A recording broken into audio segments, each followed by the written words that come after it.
Get ready. Start.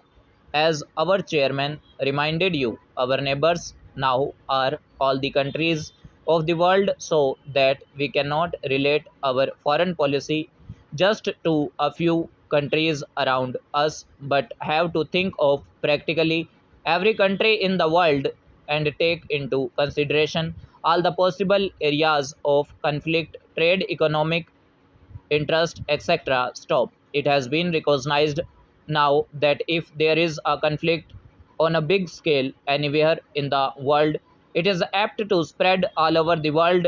That is, war has become indivisible and therefore peace is indivisible. Stop. Therefore, our foreign policy cannot limit itself to the nearby countries. Stop. Nevertheless, the nearby countries always have a special interest in one another, and India must inevitably think in terms of her relations with the countries bordering her by land and sea. Stop para. What are these countries? Question mark.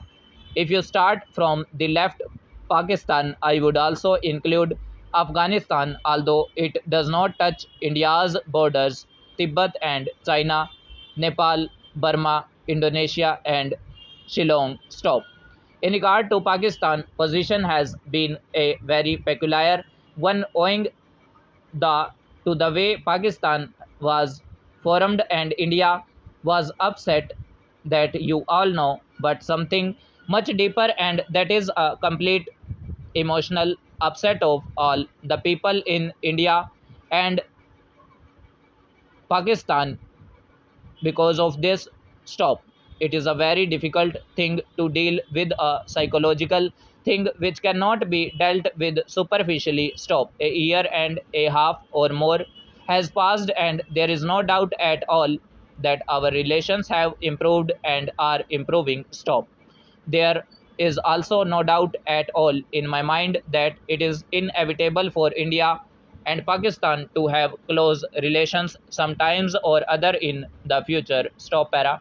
I cannot state when this will take place, but situated as we are with all our past, we cannot really be just indifferent neighbors. Stop. We can be either hostile to each other or very friendly with each other. Stop. Ultimately, we can only be really very friendly, whatever period of hostility may intervene in between, because our interests are so closely interlinked. Stop. As far as the other countries are concerned, our relations with them are quite friendly. Stop. Take for instance Afghanistan, and our relations with Afghanistan are exceedingly friendly, and our relations with Tibet, Nepal, and all the neighboring countries are also very friendly. Stop para.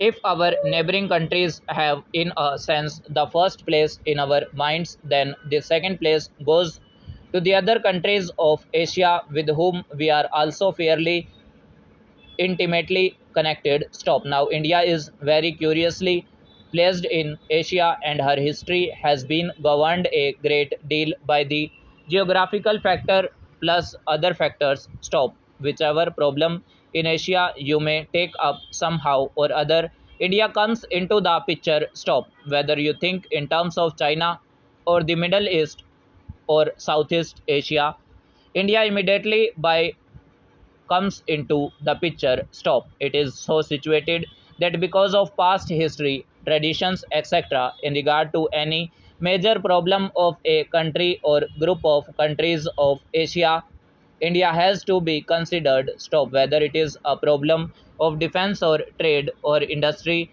or economic policy, India cannot be ignored. Stop. She cannot be ignored because, as I said, her geographical position is a compelling reason. Stop. She cannot be ignored also because of her actual or potential power and resources. Stop para. Therefore, whatever our own views may be, by virtue of her practical position and other reasons, India is bound to play an important part in Asia, whether it is Western Asia or the far east of Southeast Asia. Stop.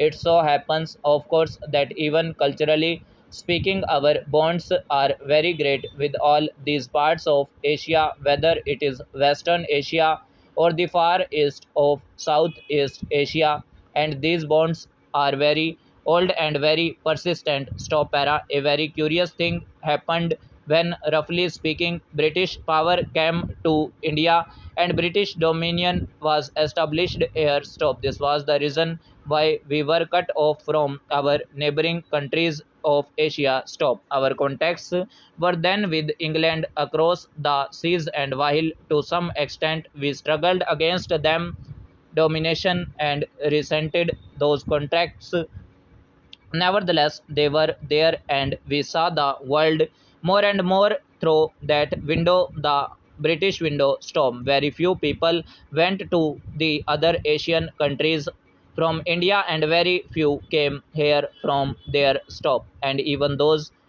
few people from Asia we met in Europe and not in Asia. Stop. Now in recent years that process has been reversed, is being reversed for a variety of reasons. Stop. Initially, I suppose the one major factor was air travel. Stop. Air travel brought us immediately into close contact with our neighbors, because if we went to Europe, we passed through Baghdad and Tehran and other places. Stop. Air travel not the only factor. There are also political reasons that are now bringing about these changes for future development. Stop.